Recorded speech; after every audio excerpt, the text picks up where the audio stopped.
Hi everyone and welcome back to my channel. I'm Susie from Susie's Room for Crochet and I'm here today with a really simple tutorial for you. So I've been working on this cardigan and I haven't got very far with it, but I've been using this really lovely stitch and I thought I would just come on here and show you how to do this stitch because it's so simple and it would make a really lovely stitch for a scarf. And with the change of weather, we all need a scarf right now. So if you want to grab some yarn and a hook and we can get started. So for this tutorial, I'm going to use some Aran weight yarn. And normally I would use a 5mm crochet hook, but I'm just upping it to a 5.5mm hook just to get a little bit more drape. So grab your yarn and hook and let's get started. So we're starting off with a slip knot.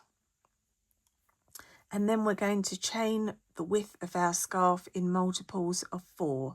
So for the purpose of this tutorial, I'm going to just chain 20, but you chain however many you need for the width of your scarf and meet me back here and I'll show you how we're going to carry on. Okay, I have my 20 chains and now what we're going to do is just add an extra 3 chains on to our foundation chain. And then we're going to make a setup row, and then after the setup row every single row will be the same, so it's a 1 row repeat after that. But to start off, we're going to find the second chain from the hook, which is there for me, and insert your hook into that stitch and do a single crochet. I'm talking in US terms, that would be a double crochet in the UK. And then we're going to chain 2, 1, 2, and into the next stitch we're going to place 3 double crochets. A double crochet would be a treble crochet in the UK, but we're sticking with the US terms. So yarn over, insert your hook into the next chain, grab the yarn and pull up a loop. You'll have 3 loops on the hook. Yarn over, pull through 2, yarn over, pull through 2, and we're going to repeat that twice more for a total of 3 double crochets into 1 stitch. That's 2 and 3. So that's how you should be looking. Now we're going to skip 2 stitches and into the next stitch we're placing a single crochet and then chain 2, 1, 2, and into the next stitch 3 double crochets. So yarn over, insert your hook, grab the yarn, pull up a loop, yarn over, pull through 2, yarn over, pull through 2, and once more. That's my 3 double crochets into the next stitch, and this is how we're going to work our way along, skipping 2 stitches, inserting our hook into the next stitch, making a single crochet, then chain 2, and into the next stitch 3 double crochets. That's 1, 2, and 3. Oops.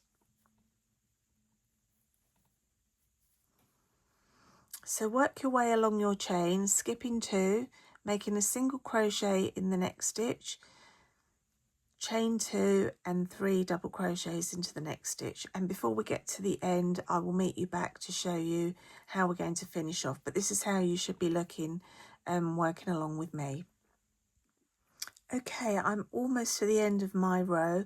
When you get to this point, you should have 4 stitches left. And what you would do is you will skip your 2 and place your single crochet into the next stitch as you've been doing. Chain 2, and into the last stitch you're going to place 3 double crochets. 1, 2, 3. And that's how we're ending the row. Now from here on, and every single row, it will be exactly the same. You're going to chain 1 and turn your work. And now we're going to be working into these chain 2 spaces. So forget about all these stitches. Just insert your hook into that chain 2 space and do a double crochet. Sorry, a single crochet. Then chain 2 and put 3 double crochets all into that same space. So 1, 2 and 3. Skip all those stitches, move to your next chain 2 space, insert your hook into the space and do a single crochet, chain 2 and then 3 double crochets.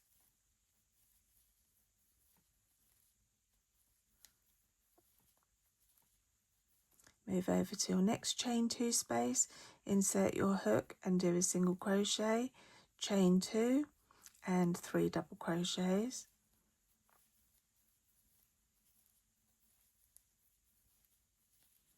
So just work your way along like this into the chain 2 spaces with a single crochet, chain 2 and 3 double crochets. And before I get to the last cluster of stitches, I will meet you back to show you how we're going to finish off the row and start the next. Okay, I'm almost to the end of this row. I have one more cluster to do. So this is the last chain 2 space. You might want to just put a stitch marker in the first and last chain 2 space just so that you know where it is in case you forget and miss like a cluster of stitches. So this is my last cluster. So I'm going to single crochet, chain 2 and put 3 double crochets into this chain 2 space, and that completes the end of our row. And to start off the next row, like I said, in every single row from now on, you will chain 1, turn your work, skip all these stitches, insert your hook into the first chain 2 space with a single crochet, chain 2 and 3 double crochets. It's so simple, this pattern, and seems to work up quite quickly as well. Single crochet, chain 2 and 3 double crochets.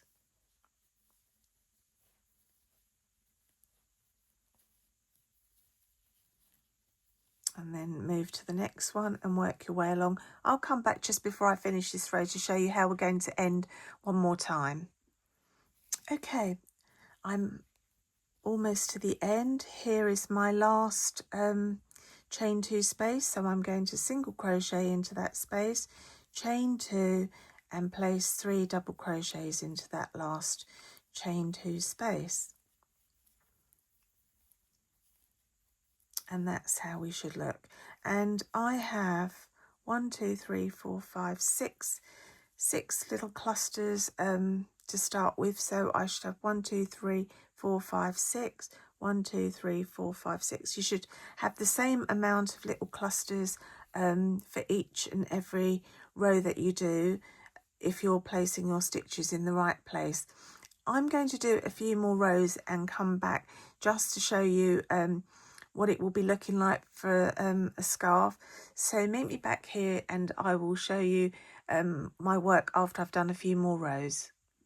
Okay, I'm back. I've just completed a few more rows just so that you can see what the pattern looks like. It's so lovely, and what you do get with this is this like scalloped edge, which means you don't have to put a border on. You've already got this like fancy kind of edging already developing as you're crocheting.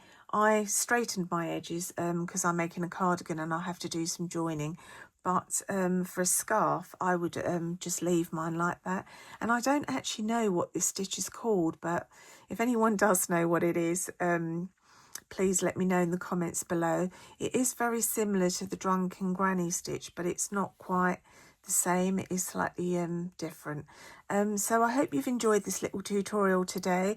I will be putting this up on my YouTube channel as well, which is at Susie's Room for Crochet. It might be easier for you to find me there, and I will put the link to my, I think the link is already on my page, but I hope you've been able to follow along and enjoyed crocheting with me today, and I will see you all again soon in another tutorial. Bye for now.